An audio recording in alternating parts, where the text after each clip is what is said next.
Bismillahirrahmanirrahim. Assalamualaikum warahmatullahi wabarakatuh.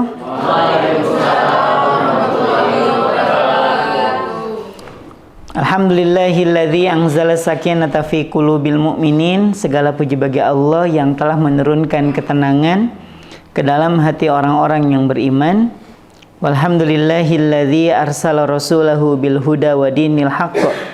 Dan segala puji bagi Allah yang telah mengutus seorang Rasul yang membawa hidayah dan membawa agama yang benar. Walhamdulillahilladzi ahyana ba'dama amatana wa ilaihin nusyur. Dan segala puji bagi Allah yang telah menghidupkan kita dari kematian sementara kita, dan kepadanya lah nanti kita akan dikembalikan. Alhamdulillah wa syukrulillah, dan kembali kita memuji, kembali kita mensyukuri atas setiap titipan kebaikan yang masih Allah titipkan kepada kita. Dan kita perlu fahami bahwa kebaikan itu tidak selalu yang membahagiakan, sebagaimana ujian itu tidak selalu yang menyedihkan. Ditinggal pas lagi sayang-sayangnya itu ujian bukan? Ujian. Ada orang yang menyatakan perasaannya, itu ujian bukan? Ujian juga. Nah, sama halnya dengan kenikmatan yang kita terima itu tidak selalu berupa yang membahagiakan, sebagaimana ujian itu. Allah Subhanahu wa taala menyampaikan dalam surah Al-Anbiya, ya, dalam surah Al-Anbiya, ketika Allah menggambarkan sisi di mana kita itu harus bisa berhadapan dengan ujian yang menyenangkan dan ujian yang tidak menyenangkan. Kullu nafsin dha'iqatul maut. Setiap yang bernyawa pasti akan mati. Wa nabluukum bisyarri wal khairi fitnah. Dan kami uji, gitu ya. Kami akan uji kalian itu dengan sesuatu yang menyenangkan dan sesuatu yang tidak menyenangkan. Jadi ujian itu dua. Bukan hanya sebatas yang tidak menyenangkan, dan yang menyenangkan pun itu adalah bagian dari ujian. Dan biasanya kita itu lebih mudah lolos kalau diuji dengan sesuatu yang tidak menyenangkan. Contohnya misalnya sakit gigi. Sakit gigi itu lebih mudah mana? Diajak karaoke atau diajak istighfar? Istighfar. Pernah ngerasain sakit gigi nggak? Nyaman ya? Sedap pokoknya ya. Itu paling nikmatnya memang sakit gigi lah. Gitu ya. Iya. Makanya kalau ada yang nyanyi lebih baik sakit gigi daripada sakit hati, kita doain memang. Dia belum pernah ngerasain jungkir baliknya orang sakit gigi, ya kan? Nah, teman-teman sekalian, jadi kalau ada orang yang sakit gigi, itu deket banget dia dengan mengucapkan kalimat yang baik. Yang diucapkan astagfirullah, ya Allah. Minum kataplam, langsung karaokean lagi dia, ya. Iya kan? Tahu kataplam nggak? Ya obat sakit bersakit, ya kan? Atau apa sebutnya itu yang lain tuh? Tua sekali ayah. Baik, Porstan misalnya, ya. Ini contoh ya, contoh. Ya, sama aja namanya tadi pereda rasa sakit ya. Nah, teman-teman sekalian, nah kita lebih mudah ketika diuji dengan seperti itu. Contoh misalnya kita nih nggak lulus dalam ujian, kita bilang ya Allah, padahal udah doa gitu. Nggak ada orang, kamu nggak lulus, yes aku nggak lulus. Alhamdulillah, Allahu Akbar, nggak ada. Tapi saat kita diuji dengan kebaikan, Mbak kamu lulus, udah gitu aja. Sholat enggak, baca Quran enggak gitu ya. Dan kita lena dengan itu. Jadi ujian itu ada dua model, sebagaimana kebaikan juga itu memiliki dua model. Jangan pernah mengira bahwa rasa sakit yang kita terima itu bukan kebaikan. Ada juga kebaikannya. Kadang nih kita ini udah disindir-sindir gitu ya sama Allah itu dengan sindiran yang sederhana gitu. Misalnya pas lagi jalan kedengeran azan, ya kan? Tapi kita tetap aja tuh melajukan kendaraan. Terus pas lagi hujan, tahu-tahu berteduhnya di pinggir masjid, ya kan? Itu sebenarnya udah tanda-tanda sebenarnya gitu. Sudah tanda-tanda dengan kebaikan, udah deket banget.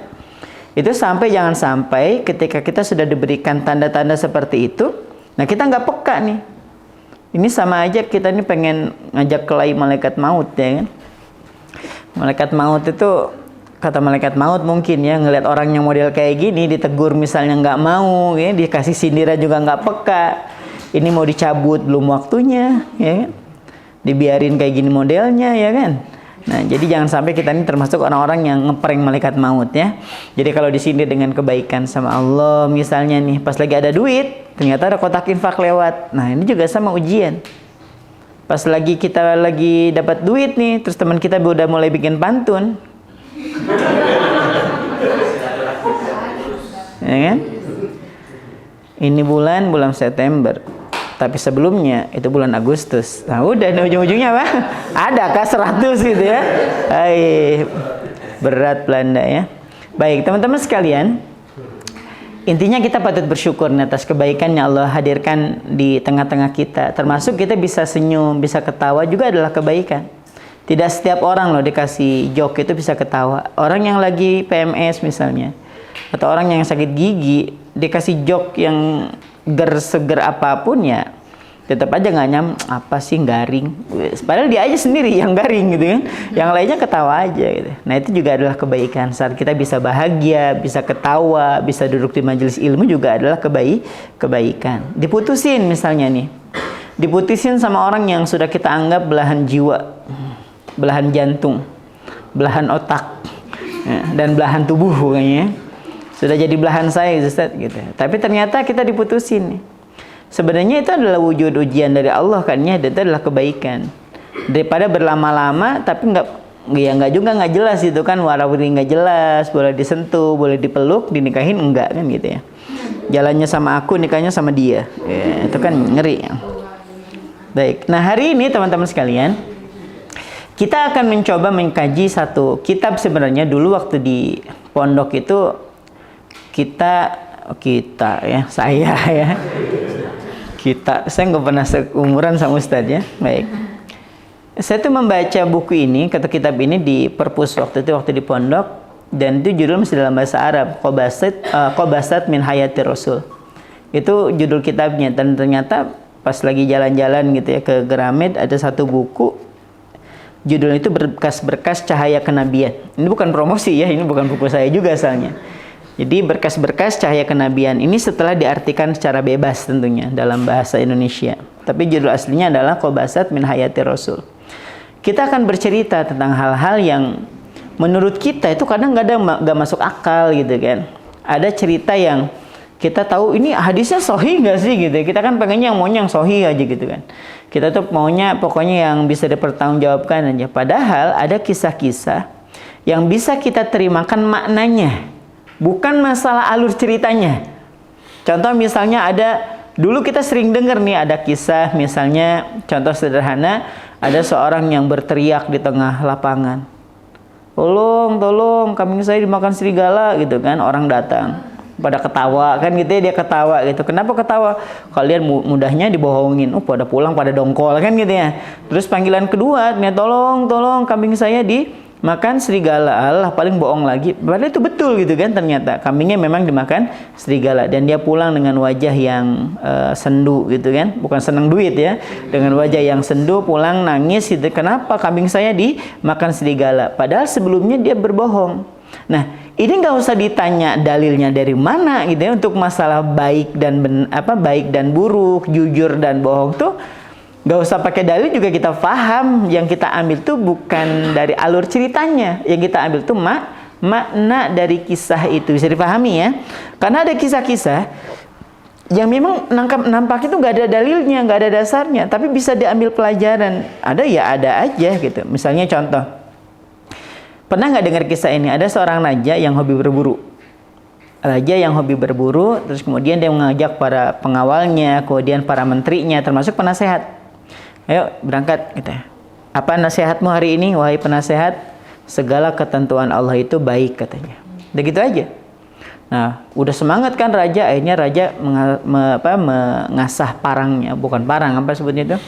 Pedang, mengasah pedang. Dan ternyata terkena bagian tangannya. Dan terluka tuh parah, kemudian akhirnya diperbat. Kata penasehatnya, wahai raja, bersabar ya, karena ketentuan Allah itu pasti baik. Tersinggung dong raja, ya kan, lagi terluka kayak gitu dibilang apa? Ketentuan Allah itu baik. Emosi raja, masukkan dia ke penjara katanya. Dimasukkan dia ke penjara. Apa tanggapanmu katanya? Tetap aja jawabannya apa? Ketentuan Allah itu pasti baik. Makin makin gedek juga rajanya kan, makin marah ya. Udah masukin aja ke penjara, masukin. Dia pergi tuh, raja beserta ada penasehat dan juga para pengawalnya. Namanya juga hobi berburu ya, kalau belum dapat tuh kayaknya penasaran betul kan. Makin dalam sudah dinasihatin nih, wahai raja jangan terlalu dalam, kita nggak tahu daerah sini seperti apa gitu. Walaupun daerah kekuasaan, kalau kita masuk ke gurun, mana orang yang kenal dengan kita? Kalau kita kan beda sekarang ya, orang jadi presiden, jangankan jadi presiden, belum jadi presiden aja ramenya seantero negeri ya kan? Ya kan?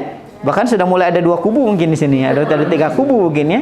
Nah, kita emang eranya media. Zaman dulu nih, sama Umar bin Khattab aja belum tentu kenal tuh orang pasar.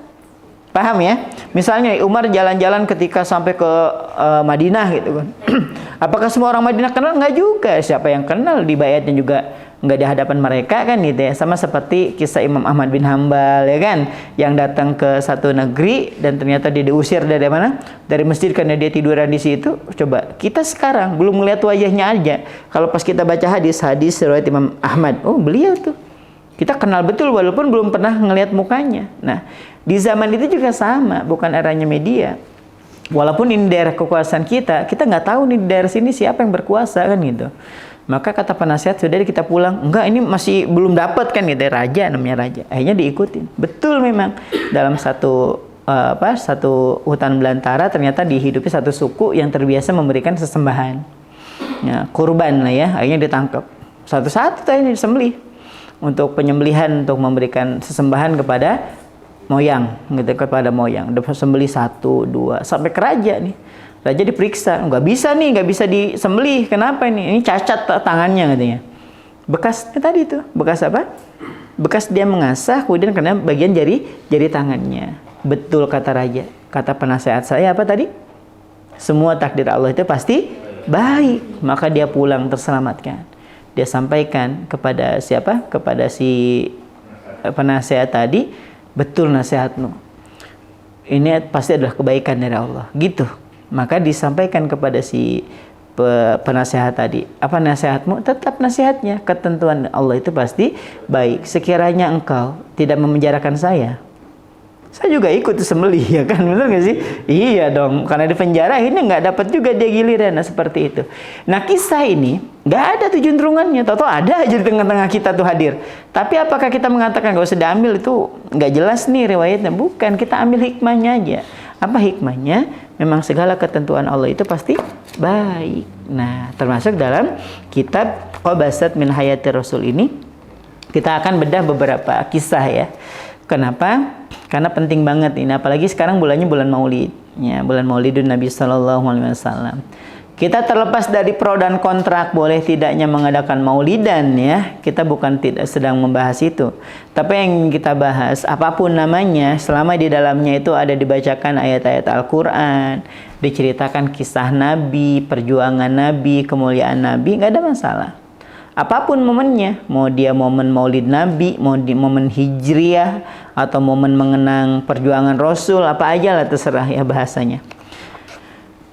Yang pertama kita akan sedikit cerita tentang apa? Berbaik sangka itu adalah bagian dari iman. Ya, berbaik sangka itu adalah bagian dari iman. Jadi ceritanya teman-teman sekalian, ada seorang sahabat namanya Abu Ayyub Al-Ansari. Nah, ada yang kenal nggak nih? Hah? Abu Ayyub Al-Ansari. Ini salah seorang sahabat Nabi yang ketika Nabi hijrah ke Madinah dan dituntun untanya, kata sahabat, "Gini rumahku aja wahai Rasul, rumah saya aja wahai Rasul." Pada rebutan kan? Kata Nabi, "Biarkanin unta ini di mana dia bersandar, nah di situ nanti aku akan tinggal." Nah, maka untanya itu berjalan dan memilih rumahnya siapa? Abu Ayyub Al-Ansari. Gitu ya, ini jadi biar lebih hafal. Nah, Abu Ayyub Al-Ansari ini adalah seorang sahabat yang cintanya itu beneran sama Nabi gitu. Cintanya itu betul. Bahkan belum ketemu aja ketika disebutkan Muhammad, pas lagi di pasar misalnya ini jalan, dengerin, Muhammad mau datang, langsung dia melipir tuh, kapan gitu. Saking cintanya, padahal ketemu aja belum. Saking cintanya gitu kepada Nabi SAW. Nah, suatu hari ada satu peristiwa yang membuat orang-orang munafik itu bahagia, orang-orang muslim itu berduka, dan sedikit yang terpecah menuduh itu adalah satu hal yang benar. Kisah tentang apa? Hadithul ifki, hadis dusta atau kabar bohong. Ini mungkin kalau sekarang ada orang yang biasa nyebarin kebohongan, misalnya admin Lambe Turah misalnya kan. Terus saya curiga ini ya, ini ada titisan-titisan dari penyebar berita di zaman Nabi ini. Ya. Jadi kisahnya itu, Ibunda Aisyah dikisahkan miring melakukan serong dengan sahabat yang lain. Ya.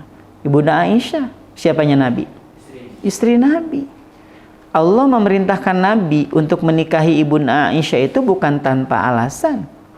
Dan ini yang nyuruh langsung Allah kan gitu ya. Kira-kira untuk Nabi yang spesial, Nabi Muhammad SAW, kira-kira Allah akan memilihkan yang buruk atau memilihkan yang terbaik?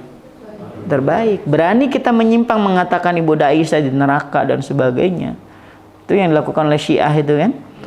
Allahumma al'in Abi Bakrin, ya Allah laknatlah Abu Bakar. Terus masuk juga Aisyah. Ya Allah, ngeri betul nih ajarannya model kayak gini nih. Jadi tidak mungkin Allah itu memilihkan baginda Nabi pasangan yang buruk. Pasti pasangan yang terbaik. Nah ceritanya, hadis ini menyebar nih, gosip ini menyebar. Ya, waktu itu belum ada hashtag ya kan, belum ada. Kalau ada hashtag rame itu pakai hashtag ya kan, bisa apa FYP itu postingan kita kala itu. Jadi di zaman itu dari mulut ke mulut bahwa Ibunda Aisyah itu melakukan serong, Ibunda Aisyah melakukan serong, keliling itu kan sampai. Nah, sampai kemudian kabar ini sampai kepada istri dari Abu Ayyub Al-Ansari. Beb, gitu kan. Manggil Ayang kan? Beb Ayang, Ayang Beb, ya. Udah dengar belum gosip tentang Ibunda Aisyah? Iya. Udah dengar? Sudah, gitu. Terus maka ditanya balik oleh Abu Ayyub Al-Ansari, apakah engkau akan melakukan itu? Jadi kan Ibunda Aisyah dituduh serong ya kan? Dituduh serong dengan orang lain. Maka ditanya balik oleh suaminya, apakah engkau akan melakukan itu? Tentu tidak, wahai suamiku, enggak mungkin lah aku melakukan itu. Dan Ibunda Aisyah lebih baik daripada engkau. Wih, keren ini. Kecintaannya kepada Nabi itu enggak main-main. Istrinya jadi gituin gitu loh. Maksudnya Ibunda Aisyah itu lebih baik dari engkau. Dari segi akhlak, dari segi pilihan. Engkau kupilih, sedangkan Ibunda Aisyah Allah yang memilih. Nah, maka berprasangka baik itu adalah bagian dari keimanan. Nah, termasuk kita nih hari ini belajar. Yang kita hari ini sudah mulai ada tumbuh perasaan curiga sama orang. Overthinking gitu kan. Nah, kita mulai belajar dari yang kayak gini nih. Bukan berarti kita mengatakan, ya kan Ibunda Aisyah kan dijamin sama Allah lah. Nggak mungkin ayatnya juga turun untuk mensucikan nama Ibunda Aisyah. Sedangkan yang kita suuzonin kan orang biasa aja tuh Ustaz. Ini bukan masalah Ibunda Aisyah atau lain. Namanya prasangka itu. Nabi sudah ngelarang. Iyyakum wadzan. Ya, pelihara oleh kalian tuh prasangka. Nah, prasangka ini biasanya prasangka baik atau prasangka buruk biasanya? Buruk. Orang tuh jarang berprasangka. Masya Allah ya, jangan-jangan dia yang tahajud tiap malam. Alah, nggak mungkin ya kan. Ini kelihatan wajahnya jangan-jangan dia ahli surga. Kayaknya nggak, jarang yang berprasangka segitunya. Makanya yang perlu dihindari itu prasangka buruk. Ini kan makanya Allah juga udah nyampaikan, kita peliharalah oleh kalian juga untuk tidak mudah berprasangka sangka. Fa inna ba'da dhanni itsmun, karena sesungguhnya setelah prasangka itu pasti ada dosa. Pasti itu. Biasanya dimulai dari awalnya itu dimulai dengan prasangka. Nanti lama-lama ada alibi yang kuat. Bener kayaknya tuh. Betul memang. Wah, masuk di situ barangnya kan? Masuk. Nah, dari sekarang mulai belajar teman-teman sekalian. Mulai belajar untuk apa? Untuk bisa berhusnudzon. Ada kisah menarik nih. Ini kisahnya asli Balikpapan. Jadi ceritanya selesai ngisi taklim, si bapak ini cerita. Karena saya bercerita tentang husnudzon kepada Allah. Janganlah, sebagaimana Nabi pernah menyampaikan, janganlah kalian mati kecuali kalian berprasangka baik kepada Allah. Nah, bapak ini cerita nih, Ustaz, saya pernah didatangi sama orang, 2 orang nih, malam-malam, mungkin ada sekitar jam 11 atau setengah 12-an gitu kan, dia ngetok pintu tuh. Saya itu Ustaz, dari mulai dia ngetok pintu, nggak ada perasaan tuh jangan-jangan tuh nggak ada gitu. Saya lihat di gorden ini ada 2 orang, pikiran saya mungkin dia mau cari alamat, mau nanya sesuatu, atau mungkin butuh sesuatu. Coba teman-teman sekalian gitu kan, ban kita kempes, tempat sepi gitu kan, dan rumah yang kebuka gerbangnya cuman itu. Kita kalau jalan harus jauh kan ya, ini ada rumah nih, kita datang ke dia. Harapan kita apa? Dibukain kan pintunya, ada yang nolong kita kan? Sama. Nah, si bapak ini juga punya perasaan seperti itu. Jangan-jangan dia mau minta sesuatu atau mungkin dia butuh bantuan, maka saya buka. Saya sambut, saya suruh duduk. Saya mintakan istri buat bikinkan minum, baik jam 11 itu. Mau jam setengah 12 ya. Udah tuh dikasih minum gitu kan, ngobrol gitu kan. Belum ditanya tuh tujuannya apa, belum. Sampai disediakan dulu minuman. Udah selesai nih ngobrol-ngobrol. Tamunya pamit. Dia bilang apa? Pak, saya kalau boleh jujur nih ya, kami ini kesini. Ini dibuka tuh jaketnya. Parang. Dibuka. Saya kesini tuh niatannya bukan buat silaturahmi, Pak. Tapi ya saya lihat bapak ini sepuh, istri juga ada sepuh. Kalau saya bacok juga gak bakal bisa ngelawan ya kan. Udah survei dong, gak mungkin orang nekat langsung ngerampok. Tau-tau yang ngerampok tentara, ya kan? Mati Belanda kan. Gitu, ya memang gitu, harus survei dulu. Gitu. Pas ternyata kok pas dari mulai masuk, itu kayak perasaan tuh kayak nggak nyaman, nggak enak. Jadi luluh aja gitu. Akhirnya ngobrol coba, maling diajak ngobrol tuh gimana? Saya ngebayangin nih, keren sekali nih. Kalau dijadikan film FTV keren ya kan? Ya kan? Nah, kayak nggak enak, nggak nyaman, luluh gitu kan. Sampai selesai itu. Apa bapaknya bilang? Saya tuh nggak pernah punya perasaan suuzon sama siapapun. Kenapa? Karena dia pernah dengar satu taklim gitu kan, berkenaan dengan apa? Ana inda dzanni 'abdi bi. Aku itu kata Allah bergantung dari prasangka hambaku. Kalau dia berprasangka baik tentang aku kasih kebaikan itu. Kalau hambaku berprasangka buruk, nah dikasih juga keburukan itu.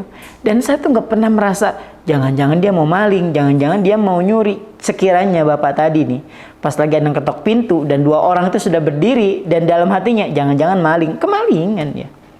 Kemungkinannya kan, kemalingan, orang niatnya udah kuat, udah bawa parang kok. Tapi ternyata kan luluh, bisa. Kenapa? Karena sesungguhnya yang bisa membolak-balikan hati itu adalah Allah. Makanya kita kan sering doa ya, Allahumma ya muqallibal qulub, ya Allah, Engkau yang membolak-balikan hati itu. Memang Allah. Kita mau beriman, Allah yang balikin. Bahkan auzubillah kalau sampai kita tergelincir misalnya, itu juga dibalikin juga atas dasar kitanya juga yang memang nggak mau menjaga. Sudah dikasih baik sama Allah, nggak dijaga, sholatnya dilepas, auratnya dilepas gitu kan ya, kemaluannya dilepas. Jangan kemaluan yang itu maksudnya ya, bukan, maksudnya kemaluannya itu nggak dikontrol dengan baik, kehormatannya, harga dirinya tidak dijaga dengan baik, maksudnya langsung ke sana aja ya, pura-pura kaget ya, padahal sudah keluyuran juga ya. Baik, bukan di sini, bukan. Nah itu yang kisah yang pertama.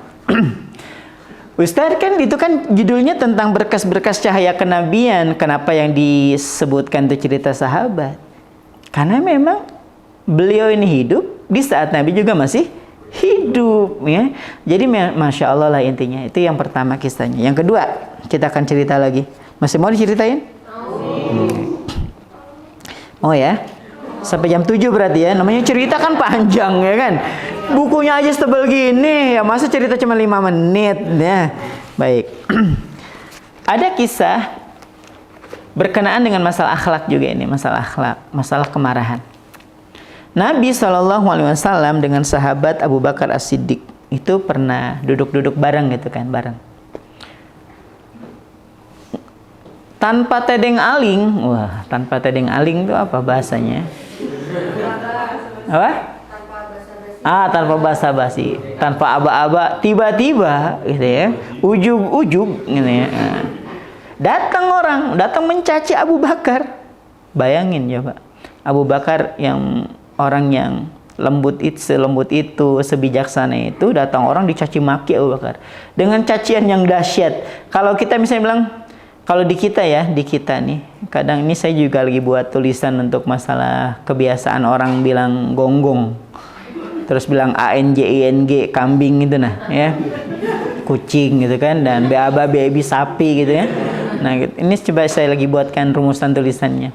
Nah ini nih, kalau bisa dibilang kayak gitu mungkin kita biasa ya sekarang nih ya. Sekalipun jangan coba-coba ke saya ya. Saya bisa mendingan kehilangan harga diri ya, dibanding disebut dengan dengan panggilan yang memang bukan panggilan kita, nggak boleh. Nah, jadi Abu Bakar tuh dicaci sama nih orang. Abu Bakar diem aja. sampai didorong ya kan, sampai didorong, bla bla bla, kamu itu terus saja panjang lebar. Dan Abu Bakar masih sabar tuh, sampai kemudian didorong yang lebih keras dan Abu Bakar tersungkur gitu, dan dicaci dengan cacian yang sudah melampaui batas.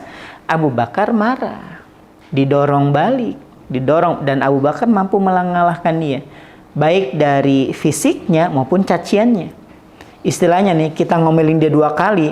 Nah, kita ngomelin dia 2 kali, dia ngomelin kita 5 kali ya. Bayangin coba, kita masih pakai koma, dia nggak ada titik, nggak ada koma kan, plak plak plak plak plak plak, panjang betul nih. Dan Abu Bakar mampu mengalahkan orang tadi. Nabi itu masih di situ. Dan ketika Abu Bakar berhasil mengalahkan orang yang mencacinya tadi, maka dia pergi. Nabi itu, beliau pergi. Abu Bakar ngelihat Rasulullah itu beranjak pergi, dikejar dong sama Abu Bakar. Dikejar sama Abu Bakar.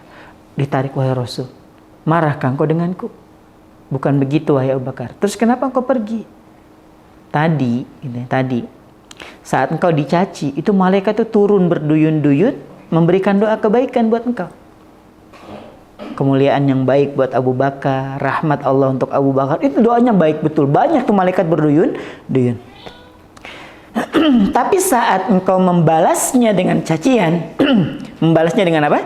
Cacian, dan kau mampu mengalahkan dia, sekalipun kau mampu mengalahkan dia, malaikatnya pergi, iblis yang datang. Iblis yang datang, dan aku tidak mau bermajlis dengan iblis.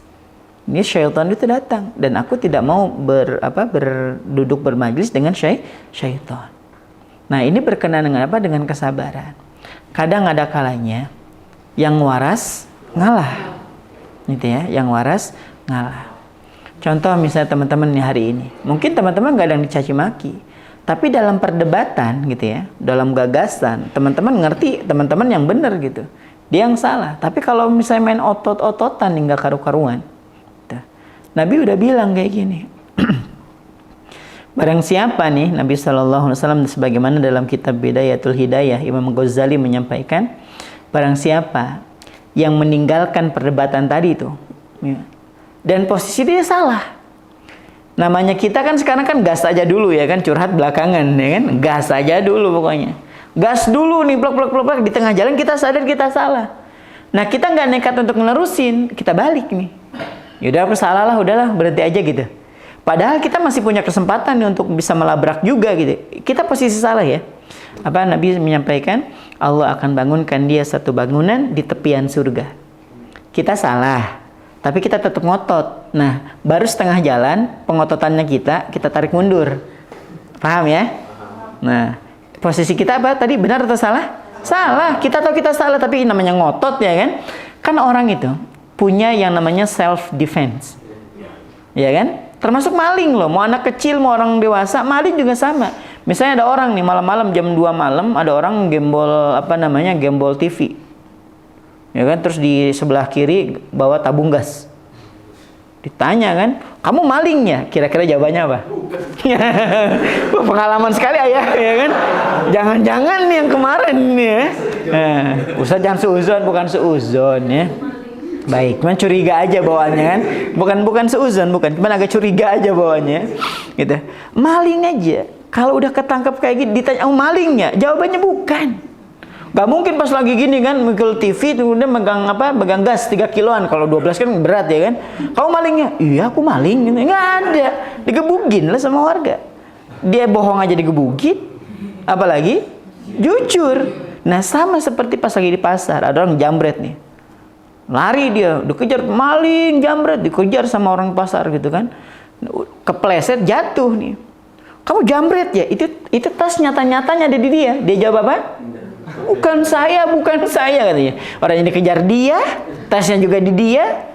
Masih dia bilang apa? Bukan saya yang jambret. Padahal tasnya ada di dia. Itu namanya self defense seperti itu. Sifat denialnya kita itu memang tinggi gitu ya. Nah, denial tuh ya nolak aja gitu kan. Nah, nggak mau ngaku lah. Nah, sama nih, kita udah setengah jalan, udah kita gaskan nih. Ternyata kita juga sadar kita salah nih. Daripada lanjutin memang salah kok, dia mundur, masih ada kebaikan. Nah, ini kabar gembira buat siapa? Nggak ada istilah sudah basah mandi sekalian, itu nggak ada dalam keburukan. Kalau kita sadar salah ya udah balik lah, nggak usah dilanjutin gitu kan ya. Nah sama kata Nabi apa? Kalau kamu bisa melakukan yang seperti itu, Allah akan bangunkan kau satu bangunan, tapi di mana? Di tepian. Tepian ya pinggir tepian surga. Oke. Tapi kalau kamu mampu menghindari perdebatan dan posisi kamu benar, coba keren. Apa kata Nabi? Maka Allah akan membangunkan bagimu istana di surga yang tinggi, masih di tempat yang baik, bukan lagi di tepiannya, bukan lagi di tengah, tapi di posisi yang baik, tempat yang tinggi. Keren.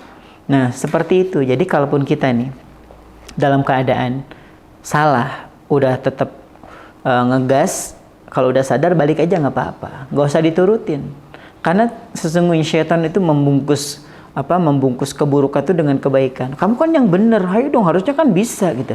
Kita bisa aja sebenarnya ngelanjutin karena posisi kita benar, tapi masalahnya ketika setan sudah mulai ikut andil, akal kita sudah mulai setengah sadar setengah enggak, akhirnya kalimat juga nggak kekontrol, akhirnya nggak pandang bulu tuh, mau dia di atas kita, mau dia atasan kita, bahkan dia ustadz guru kita, nggak ada urusan, kita labrak aja karena kita merasa benar. Padahal kalau salah aja, kalau salah posisinya, itu Allah masih balas kebaikan. Apalagi kalau kita posisi benar dan kemudian meninggalkan perdebatan.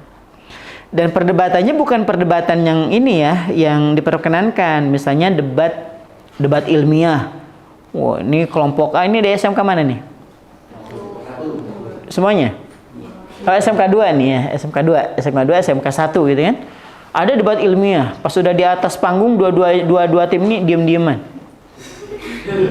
Ngomong dong, enggak, kami meninggalkan perdebatan. Coba. Ngapain ikut Bambang, ya kan? Ya Siti ya.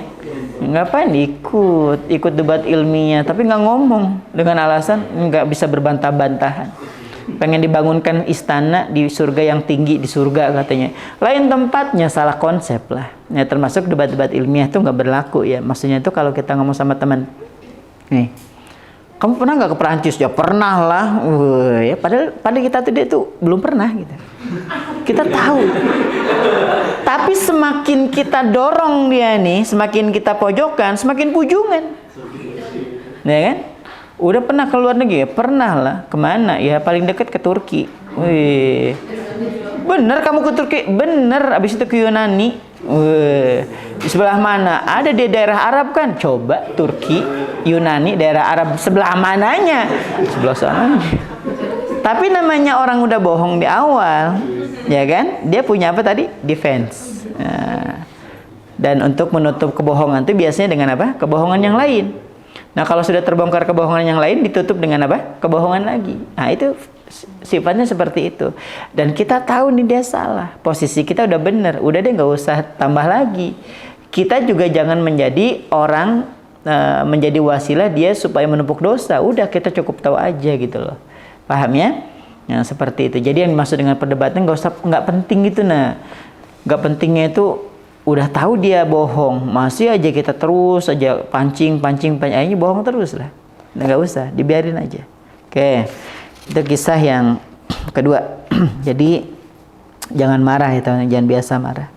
Jangan terbiasa marah, karena marah itu bisa merusak setengah dari akal kita. Ada pepatah Arab mengatakan, udah pernah saya sampaikan kalau nggak salah di sini. Awwalul ghadabi jununun. Awal dari kemarahan itu kegilaan. Makanya kalau orang marah mirip sama orang gila. Mirip asli. Teriak-teriak nggak jelas, ya kan? Ngomong juga nggak jelas. Nggak usah dicolek ya, nggak usah. Kalian masih marah? Mana main, ya kan? Sabar dong, ya. Nah teman-teman sekalian, jadi ini. Awal dari kemarahan itu kegilaan. Wa akhiruhu nadamun, dan akhir dari kemarahan itu biasanya penyesalan. Karena penyesalan itu selalu di belakang gitu kan. Pendaftaran pasti gitu kan. Tahu ya. Depan itu pasti pendaftaran. Belum tentu, padahal depan bisa jadi resepsionis ya kan? Nah, teman-teman sekalian, awal dari kemarahan itu adalah kegilaan. Dan kita temukan bahwa orang-orang yang sedang marah itu mirip seperti orang gila. Beneran.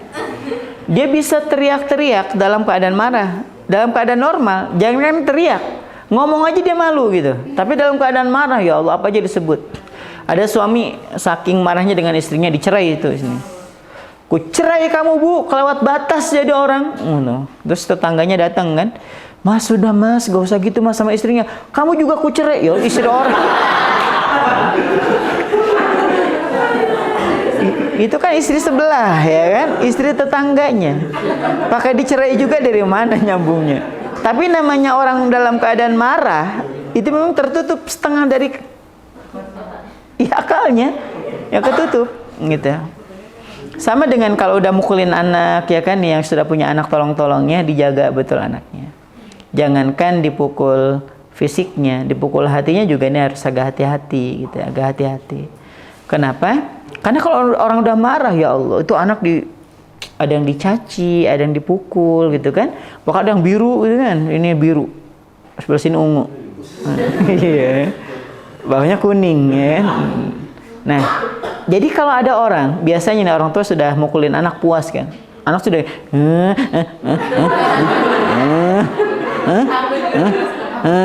Nah, biasanya orang tua kan terenyuh kan. Ya kan, orang tua terenyuh. Biasa datang itu. Nah, maafin bunda, kata anaknya telat gitu ya. Udah sakit baru minta maaf tuh. Dan dia nyesel. Kenapa nyesel? Karena selesai marahnya. Kalau belum tuh anak terus aja dipukulin. Gitu. Maka saran saya kalau sudah marah, saran Nabi apa gimana? Cara Nabi kalau lagi marah, posisi kita berdiri maka duduk. Kalau masih marah juga tidur. Kalau masih marah juga wudu. Kalau masih marah juga sholat. Itu tuh cara merilis. Ya, cara merilis bukan ditahan juga, bukan. Itu proses merilis, bukan menahan. Jangan ditahannya kemarahan itu, jangan. Khawatir seperti yang pernah saya ceritakan saat mengisi parenting, seorang ibu yang cerita, Ustadz, alhamdulillah, saya pernah Ustadz men-challenge diri saya tidak marah seminggu sama anak. Keren nggak? Yang punya anak mana angkat tangan? Yang sudah punya anak? Angkat tangan dulu. Nggak ngaku punya anak, Allahu Robbi. Nah, angkat tangan makanya. Ya udah. Oke, sip, sudah. Udah punya anak ya? Nah. Nih. Bahagia nggak ketika dengar ada orang yang nyampaikan kayak tadi, Ustadz, alhamdulillah saya pernah loh berhasil men-challenge diri saya untuk tidak marah seminggu sama anak. Keren nggak kira-kira? Keren ya, seminggu loh, keren. Masya Allah, saya bilang dalam hati, saya bahagia betul. Saya mau ceritain di Syahdinalen, ya kan? Saya ceritain ya hari ini nih. Betul bu, betul Ustadz. Seminggu Ustadz. Terus bu, opname saya Ustadz. Opname 3 hari. Ini serius ya. Ini kan direkam nih. Siapa tahu nanti ada yang nuntut. Saya antar ke TK-nya sekalian ya. Dan ibunya yang cerita, opname 3 hari dia. 3 hari dia opname. Gitu. Nah, itu waktu ngisi parenting TK, anaknya TK masih gitu. Ya Allah. Coba setelah tahu ini, pilih mana bu? Pilih marah atau pilih opname? Marah, langsung pembenaran ini. Bukan gitu konsepnya. Maksudnya marah itu bukan ditahan, tapi dirilis. Dirilis, bukan ditahan, bukan. Dirilisnya dengan apa? Boleh dengan duduk, boleh dengan baring, boleh dengan wudu, boleh dengan sholat, gitu maksudnya. Bukan ditahan, tapi dirilis pelan-pelan. Misalnya ada ketika Nabi itu lewat dua orang sahabat yang mukanya sudah fal ahmar wajahahuma, itu kalau diartikan kita nih, dua-duanya itu sudah memerah mukanya. Saking apanya? Marah. Jadi jangan dibayangin, zaman sahabat semuanya lurus-lurus, enggak juga. Ada juga orang yang temperamen, ada enggak? Ya ada. Bahkan orang munafik di belakang Nabi sholatnya ada. Nah, terus kata Nabi nih, Nabi bilang gini, inilah a'lamu kalimatan, aku mengetahui satu kalimat. Berapa kalimat? Satu. Lau qalaha, sekiranya diucapkan kalimat ini, la dhahaba anhu ma yajidu, niscaya kemarahannya akan pergi tuh. Ini dua-duanya nih, kalau sampai sempat baca aja, salah satunya aja baca kalimat ini, pergi tuh kemarahannya. Apa itu wahai Rasul? A'udzubillahi minasyaitonir rajim. Ayo 1, 2, 3. A'udzubillahi minasyaitonir rajim. Mudah, gampang. Kenapa gampang? Karena lagi normal. Coba pas lagi marah, jangankan istighfar, ya kan? Jangankan ta'awul, ya. Ngomong aja nggak jelas. Nah, makanya belajar dari sekarang. Jadi ibu-ibu nanti nih yang pulang dari sini, halo ibu-ibu, Nah, jadi pulang dari sini ngelihat suaminya nggak enak dilihat, nggak usah marah ya. Kalian pulang suami muka masem marah, mana main? Datengin, kasih senyum, kemudian bisikan di telinganya, a'udzubillahi minasyaitonirrajim. Kalau dia gini, kesurupan itu sudah. Tinggal lanjut aja ruqyah di dalam rumah ya kan? Nggak usah dilayanin. Kitanya baca ta'awudz, nggak usah di telinganya juga ya. Itu ngajak ribut namanya ya. Baca ta'awudz dalam hati, a'udzubillahi minasyaitonir. Nah, baru ngomong yang baik. Ayah udah makan atau ada kenapa? Ada yang mau diceritain dan sebagainya gitu. Kalau kita udah membaca ta'awudz, kitanya agak reda. Kalau toh ternyata suami yang marah misalnya karena dia nggak suka, mungkin kita pulangnya telat misalnya. Nah, si suami dalam keadaan marah, paling tidak kita dalam keadaan yang tenang karena sudah membaca ta'awudz. Nah, ta'awudznya kita ketika berbicara dengan suami, harapannya suami bisa tenang ngomongannya, gitu. Jangan dilayanin. Belum juga ketemu, muka suami lagi nggak enak dilihat, langsung apa mau marah? Aku juga capek, kan? Kata suami, aku sakit gigi, Bu. Mana tahu ya kan? Gitu. Sudah paham ya? Jangan mudah apa? Jangan mudah marah. Gak ada kebaikan. Jadi kalau engkau marah, maka yang nemenin setan. Tapi kalau kita mau bersabar, yang nemenin malah malaikat. Mau temenin setan atau temenin malaikat? Malaikat mana dulu? Kalau malaikat Israel lewat kita pokoknya. Baik, terakhir nih, kisah terakhir. Satu kisah terakhir berkenaan dengan masalah keimanan juga ya. Kita belum cerita tentang syariah ya, kita baru tentang akidah tadi, kemudian syariah tadi ada sedikit, akhlak ada sedikit. Nah, sekarang balik ke akidah, ke bagian keimanan.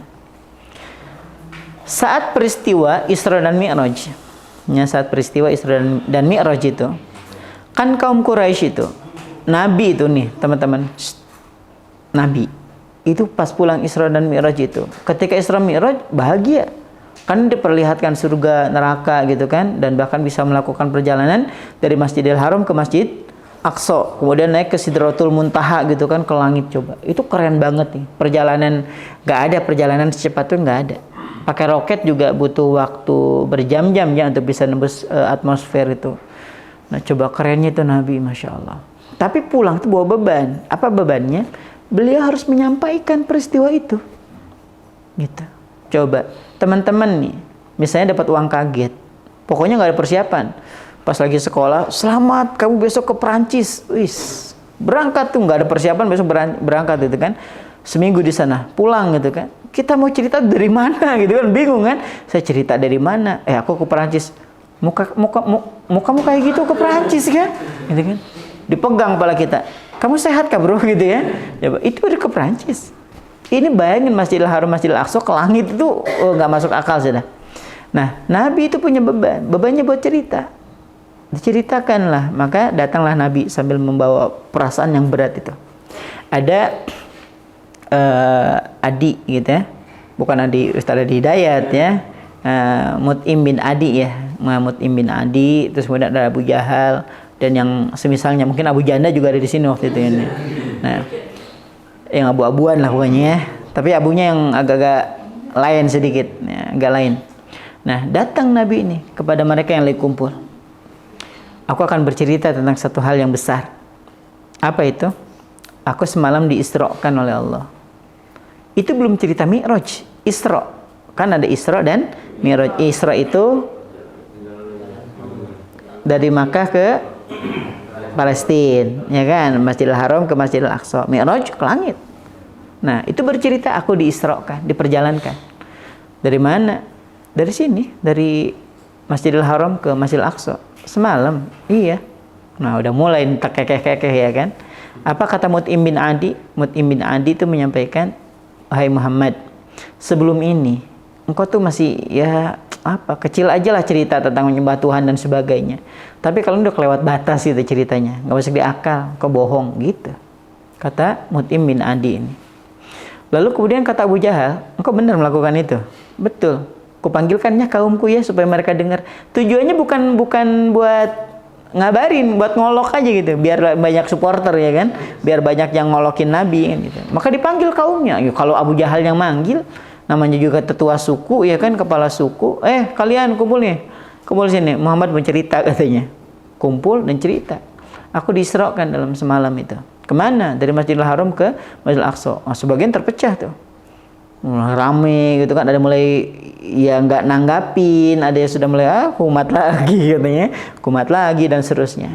Bahkan di kalangan kaum muslimin juga ada mulai ada perasaan apa? Ragu nih. Itu udah beriman tuh, udah mulai agak ragu. Nah sampai kemudian itu baru cerita apa? Isra. Nggak ada yang percaya, nggak ada. Sudah pulang gitu. Maka sebelum pulang gitu kan, bentar, sini aja dulu.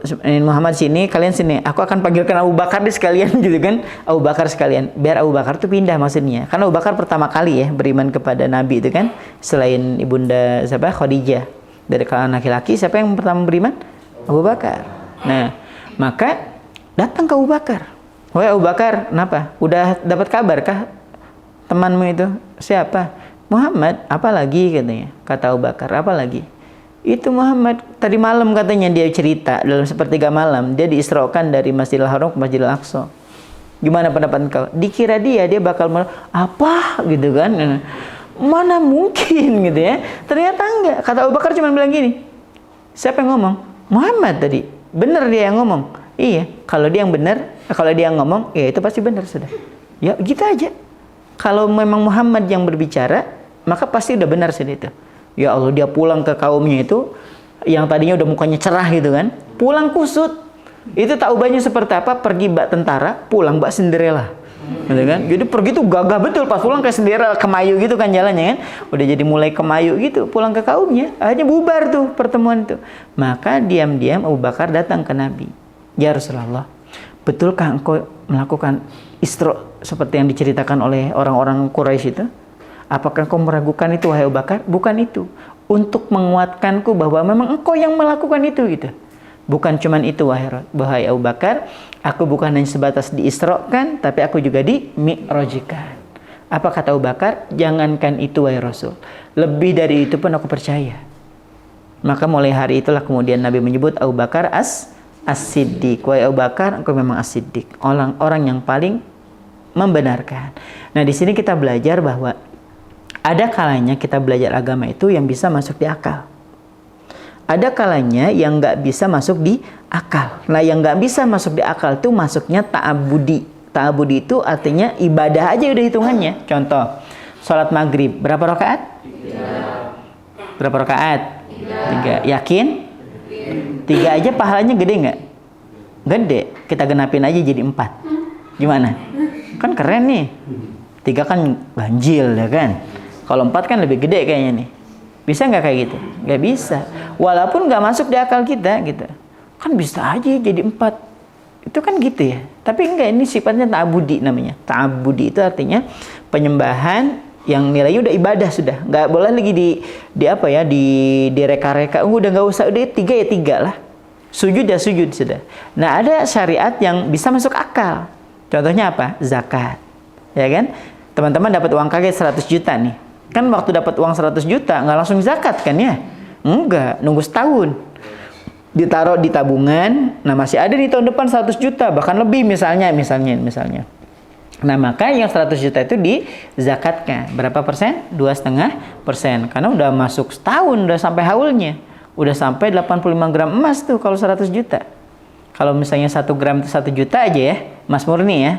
Bukan mas yang jual-jual Salome itu kan. Mas murni nih 1 gramnya kan 1 juta nih, contoh aja. Berarti kalau 85 gram 85 juta. Sedangkan uangnya berapa tadi? 100 juta. Udah setahun lagi, udah cocok nih.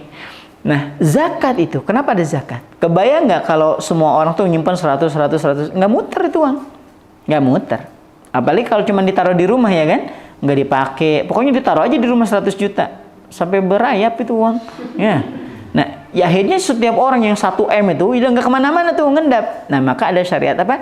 Zakat. Yang 2,5% itu biasanya udah ada pemanfaatannya buat orang miskin, orang fakir. Jadi muter uangnya. Nah itu masuk di akal nggak? Masuk. Puasa masih bisa nih kita cari-cari. Walaupun ini bukan hadis Nabi, puasalah maka kamu akan sehat. Para dokter juga menyampaikan bahwa dalam puasa itu ada kesehatan di dalamnya, sekalipun bukan hadis misalnya. Paham ya? Masih bisa masuk akal? Masih bisa. Tapi kalau udah yang nggak masuk di akal, bukan Allah ini nggak masuk di akal saya nggak mau melaksanakan, nggak gitu. Kalau nggak masuk di akal berarti ranahnya adalah ibadah dan kita wajib mengimani misalnya. Contohnya apa? Alam kubur. Alam kubur itu ranahnya otak atau iman? Akal atau iman? Iman. Kalau nggak percaya alam kubur itu ada, cek aja. Siapa yang mau cek hari ini? Kalau sedang ngecek, ada yang dekat, Ustaz saya mau survei apa? Survei alam barzai, silahkan aja. Nggak usah ngajak, ya kan? Iya. Nggak usah balik. Nah, baik, mungkin ini yang bisa disampaikan ya buat teman-teman sekalian. Sudah jam 5:03 dan sebelum kita tutup, kita khususkan dulu doa untuk saudara kita ya yang kemarin dapat musibah, kemudian Allah panggil terlebih dahulu. Saya tuh kenal beliau itu, Masya Allah. Selalu nyeletuk saat pengajian itu aja. Ada aja nyambungnya kan. Masya Allah, itu yang saya ingat. Tapi bukan maksudnya Ustaz nyinggung, enggak tersinggung, enggak. Justru senang, berarti beliau memperhatikan. Ya kan, kalau misalnya nih, teman-teman nggak ada yang nyautin dari tadi, saya curiga malah ya kan. Jangan-jangan lo nggak tahu apa yang saya sampaikan dari tadi, diem aja kan. Tapi kalau dia nyaut, kadang nyautannya nggak nyambung, tapi dia tahu itu sautan tuh harus di situ gitu, Masya Allah. Nah, jadi mudah-mudahan teman-teman sekalian ini jadi pelajaran buat kita semuanya bahwa setiap yang bernyawa itu pasti akan mati. Cuma tinggal nunggu aja gitu, nunggu. Kita mau berapa lama ya paling juga ujung-ujungnya innalillahi wa inna ilaihi raji'un. Nah, kita niatkan dulu mudah-mudahan almarhum diberikan kelapangan dalam kuburnya, diberikan kemudahan urusannya, diterima amal-amal solehnya, amal kebaikannya. Dan kita juga kalau ternyata dapati beliau ada kesalahan sama kita belajar memaafkannya, sebagaimana kita juga mau saat kita meninggal dan kita punya dosa, orang lain mau maafin kita. Itu kan harapannya ya. Nah, mudah-mudahan Allah juga memaafkan kesalahan kita karena berkenan untuk memaafkan kesalahan beliau. Kita doakan beliau juga min ahlil khair, dari kalangan orang-orang yang baik insyaallah. Ala hadhihi niyyah wa ala kulli niyatin salihah. Al-Fatihah. A'udzu billahi minasyaitonir rajim. Bismillahirrahmanirrahim. Alhamdulillahi rabbil alamin. Ar-Rahmanir-Rahim. Maliki yaumiddin. Iyyaka na'budu wa iyyaka nasta'in. Ihdinas siratal mustaqim. Siratal ladzina an'amta 'alaihim ghairil maghdubi 'alaihim waladdallin. Amin. Allahumma salli wa sallim ala nabiyyina Muhammadin fil awwalin wal akhirin wa barik wa sallim wa radiyallahu ta'ala an kulli sahabati rasulillahi ajma'in. Hamdan syakirin, hamdan na'imin, hamdan yuwafi ni'amahu wa yukafi'u mazidah. Ya Rabbana lakal hamdu kama yanbaghi li jalali wajhikal karimi wa 'azimi sultanik.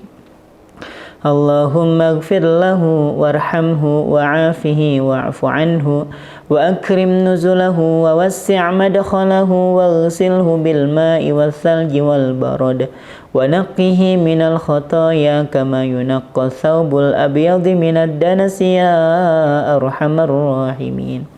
Allahumma la tahrimna ajrahu wa la taftinna ba'dahu waghfir lana wa lahu. Rabbana hab lana min azwajina wa dhurriyyatina qurrata a'yun waj'alna lil muttaqina imama. Rabbana atina fid dunya hasanah wa fil akhirati hasanatan wa qina adzaban nar. Bifadlika subhana rabbika rabbil izzati amma yasifun wa salamun alal mursalin walhamdulillahi rabbil alamin. Aku qouli hadza, assalamualaikum warahmatullahi wabarakatuh.